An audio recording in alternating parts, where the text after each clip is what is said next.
चलिए तो हम आगे बढ़ते हैं। आज हमारे पास है प्रश्नावली 13.2 का क्वेश्चन नंबर 5। 4 क्वेश्चन हम लोगों ने कंप्लीट कर लिया था।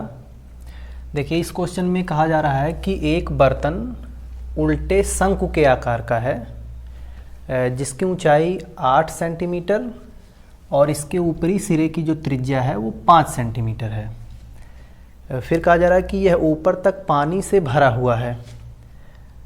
जब इस बर्तन में शीशे की कुछ गोलियां जिनमें प्रत्येक 0.5 सेंटीमीटर त्रिज्या का एक गोला है उनको डाली जाती हैं तो इसमें से भरे हुए पानी का 1/4 भाग बाहर निकल जाता है।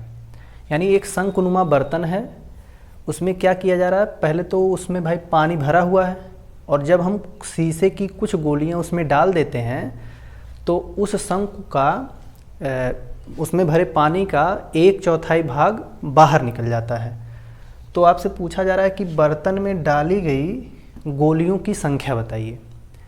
तो जाहिर सी बात है किसी शंकु का जितना आयतन होगा उस बर्तन में उतना ही पानी आ सकता है।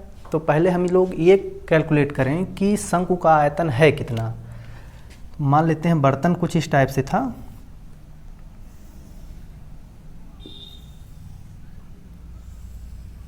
ये शंकु है, ऊपरी सिरे की जो त्रिज्या है इन्होंने 5 सेंटीमीटर दे रखा है।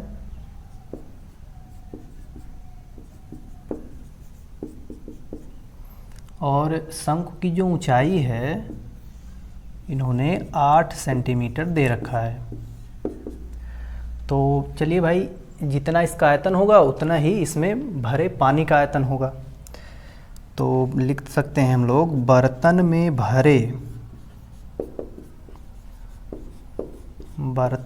भरे पानी का आयतन। अब पानी का आयतन कैसे मिलेगा, इसके लिए हमें शंकु के आयतन का फार्मूला लगाना पड़ेगा और शंकु के आयतन का फार्मूला होता है 1/3 पाई r स्क्वायर h। तो ये आपको मिलेगा 1/3 पाई और r स्क्वायर यानी कि 5 का स्क्वायर हो जाएगा 25 और ऊंचाई है 8। इतने सेंटीमीटर क्यूब पानी रहेगा इसमें। इसको और सॉल्व करें अगर तो 25 × 200 यानी कि 200 पाई/3 सेंटीमीटर क्यूब। ये आ गया शंकु का आयतन। अब शंकु का आयतन का मतलब कि इसमें जो पानी भरा है उसका आयतन। अच्छा, अब इसमें कुछ गोली डाली जा रही है शीशे की, और शीशे की गोली जो है वो 0.5 सेंटीमीटर त्रिज्या का एक गोला है। तो जाहिर सी बात है जितनी गोली डाली जाएगी उतने आयतन का पानी बाहर निकल जाएगा। तो हम लोग पता करें कि एक गोली का आयतन कितना है। तो एक गोली का आयतन,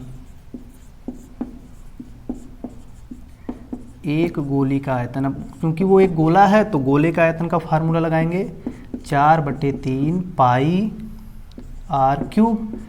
तो ये कितना आ जाएगा भाई 4/3 पाई और r का क्यूब, इसका क्यूब कर दीजिए यानी कि इसका क्यूब आपका आ जाएगा 0.125 सेंटीमीटर क्यूब। तो ये सॉल्व करने पर इसका इसमें गुणा करा सकते हैं।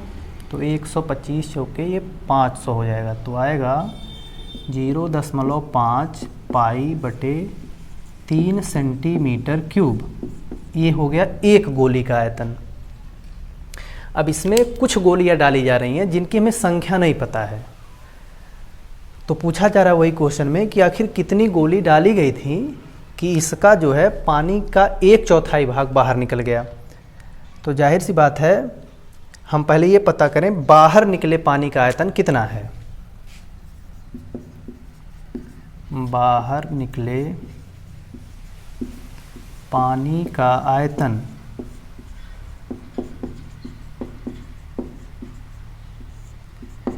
अब यही टोटल पानी है उस बर्तन में। अब इसी का 1/4 बाहर निकला है तो इसमें 1/4 का हम गुणा करा सकते हैं। तो 1/4 गुणे 200 पाई/3 सेंटीमीटर क्यूब, इतना पानी बाहर निकला है। अच्छा, इतना पानी बाहर निकला है और एक गोली का आयतन इतना रहा होगा। तो क्या करें, अगर एक गोली के आयतन से इतने में भाग दे दें तो हमें पता चल जाएगा कि सब गोलियों ने मिलकर कितना पानी बाहर निकाल दिया।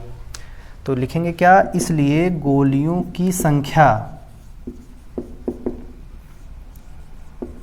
इसलिए गोलियों की संख्या बराबर बाहर निकले पानी का आयतन।